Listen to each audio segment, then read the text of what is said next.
James, do you want to introduce yourself and speak about like your work before going into bioprinting? My name is James Mavo, and I moved to SF about 3 months ago from Huntsville, Alabama. And in Huntsville, I was working at NASA for about 5 years as a materials engineer in the damage tolerance and non-destructive evaluation branch. You have companies developing the whole rockets just using 3D printed parts. Mm-hmm. Like Relativity is a company out here that basically is 3D printing a large portion of their rocket and using it to go into low Earth orbit. Mm-hmm. So it's definitely a growing field. There's definitely a lot of issues in terms of trying to match. Well, first, trying to get the process stable and consistent. There's a lot of variability between machine to machine in terms of like how much porosity is inside your part. What happens to the one of the reasons for doing in situ monitoring, so inspecting the part as it's being built, is because when you have the affordability and the flexibility to be able to print such complicated geometries, if you try putting it into like a X-ray cell or a computed tomography system, right, to try and look inside the part, you're not going to be able to resolve all the fine channels that we were talking about earlier. And so because of that, you don't know necessarily what's inside your part. And so that's an issue. And so like, especially with parts going onto a rocket that you're putting astronauts in, you want to know what's inside your part. And that's what like the non-destructive evaluation team and the damage tolerance team is required to do. And really it's a lot of the same type of sensor technologies used in like brain-computer interfaces. So like, think of like ultrasound or near-infrared cameras being used. There's like light scanning methods. There's like a whole suite of modalities companies are coming up with in order to like really gauge how the detectability. It's all about detectability. How detectable is a defect inside your part? So you can have defects on the size of like micron levels, right? That might not be like necessarily a bad thing, because it's not gonna really, you're not too worried about it, right? And it's probably gonna heal. So there's a process after you 3D print a part called post-processing. Like you heat treat it. So all like basically all those small defects get healed up by like a mixture of pressure and heat.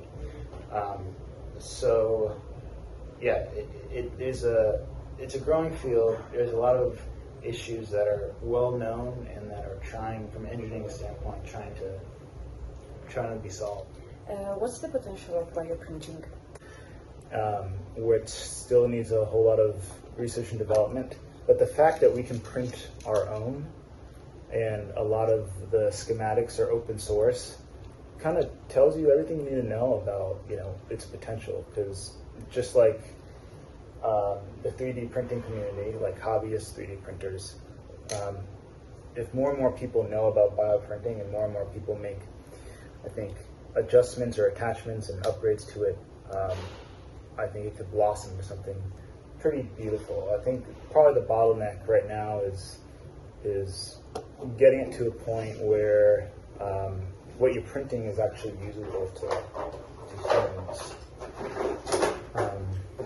Yes, because obviously we are very far from 3D printing organs.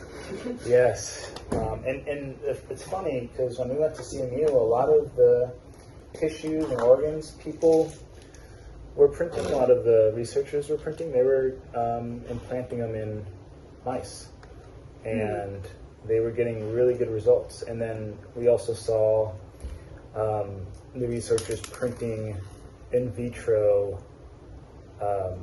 tissues for really large animals like goats, and they were getting great results there. So I think printing in humans is it might be further down the line, but it seems like we're progressing into that realm. Stanford has 3D printed a whole heart, like a full-size heart, like the scaffolding of a heart. You have people at CMU who have printed tissues, they have printed muscles, they have printed the arteries of a heart, and have created like I mentioned before, the organ on chip that allows like an actual, functional artery to be like put in like a mouse or something. So I guess the upper limit is kind of like a full-size heart, but like I think that might be the stopping point, since what comes next is like surgical interventions. They have bioprinted in vitro on a goat, where they took a scalp they took a part of the scalp. They basically cut open a goat's head, right? Part of its scalp, and then they 3D bioprinted under, the goat's under anesthesia. 3D bioprinted that portion of the scalp that they took out, and it was able to, function normally even after the 3D bioprinting. So one of the hardest things is creating an environment where cells can first survive and then also like propagate, right, and grow. But it's a very interesting engineering problem, right? Because it's a combination of like materials, a combination of just the hardware, and then also there's like biological limitations, which is a whole another realm. But I think there are different bottlenecks, and the regulatory thing, to get this passed, I guess, or approved by FDA is probably a whole different different mountain to climb. I forgot to ask you at the beginning, what actually is 3D bioprinting? Like, how does it work? What's the principle behind it? So 3D bioprinting is basically using biological inks, right, like collagen and alginate, to print the scaffold of a tissue or an organ. Usually people print like a extracellular matrix, an ECM, and you're basically printing this scaffold, which you can then you can then inject cells either during the printing process or after the printing process in order for them to grow. So you're basically printing an environment for cells to thrive in. And they can either be like, you're printing an actual tissue, or you're printing the organ, or in our case, we would like to start printing brain organoids. And then there is a whole nother, I guess, discipline of 3D bioprinting, where they make these things called organs on chips, organ on a chip. And basically you create a perforation system where you print an environment with collagen, right? And then using the 3D bioprinting, at the same time, you can print cells into that collagen chip, and then you can allow blood flow. Yes. Yeah. Take the organ. But then you can put blood flow through that chip, and then you basically create an organ on chip.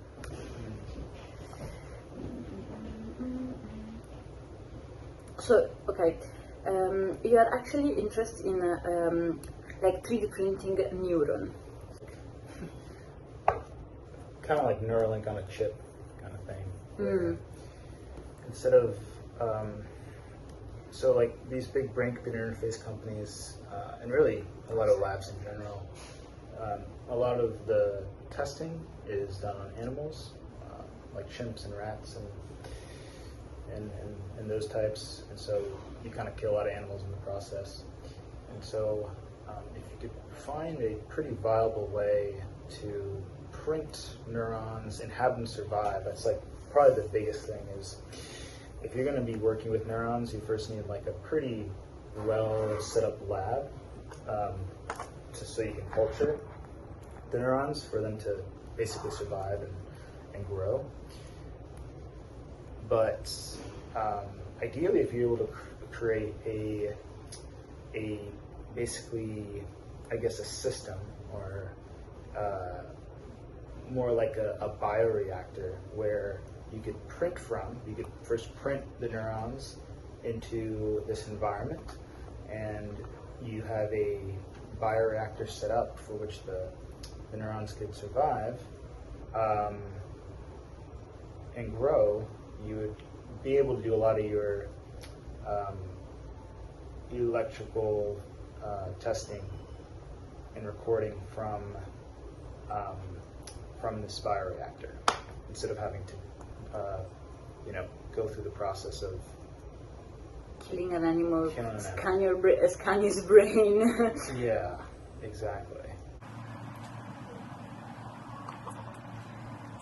Is there any theoretical limitation on 3D printing in Europe, or we have the science in place and we just need some testing? What do you think about it? That's a good question. Yeah, I don't see, at least from my knowledge, I don't really know if there are theoretical limitations. I think like for the neuronal work, you're gonna have, I think one of the biggest issues is like how finicky neurons are, and that from just talking to some of the researchers, they die pretty quickly. Even if, like, the joke is you just look at them wrong and they end up dying, and so you have to do the whole process over. And that could just be an inherently expensive thing and time-consuming thing to waste your time on, right? I guess printing stuff that has like a high rate of surviving, and you can really make that process efficient. You can do a lot more testing with whatever experiments you're using. Okay, can we one day hope to integrate sensor directly into tissue while we print them? That's a great question. That is super sci-fi, and I love that. I love the idea of that. 'Cause yeah, imagine if you're getting a heart transplant from a 3D bioprinter, right? And for them to know when the heart is degrading over time, they have sensors inside of it, like actively, recording data, sending it via Bluetooth to the doctor's office. So when you need a replacement, they'll know months ahead of time, and they really know how fast or slow your implant is degrading. I think it's possible. I like the idea of 3D bioprinting, like an organic process,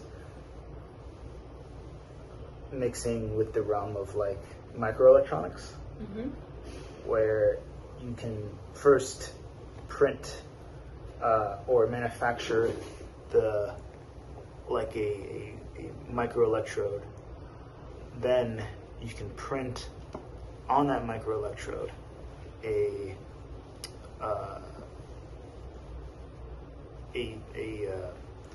like an implant or 3D printed heart. Or like as you're actively building the scaffold for a 3D printed heart, you're attaching these electrodes. But the electrodes have to be, somewhat biocompatible, right? So that'd be awesome in the future. This looks pretty good. Yes. Do you think that one day we can print tissue with enhanced function, not just hope to replicating the one that we have, but build it better? These are a little bit of a sci-fi question. Yeah, I don't know about building it better. I'm kind of skeptical that because I look at it as Mother Nature had millions and millions of years to make a heart, right? That's super functional.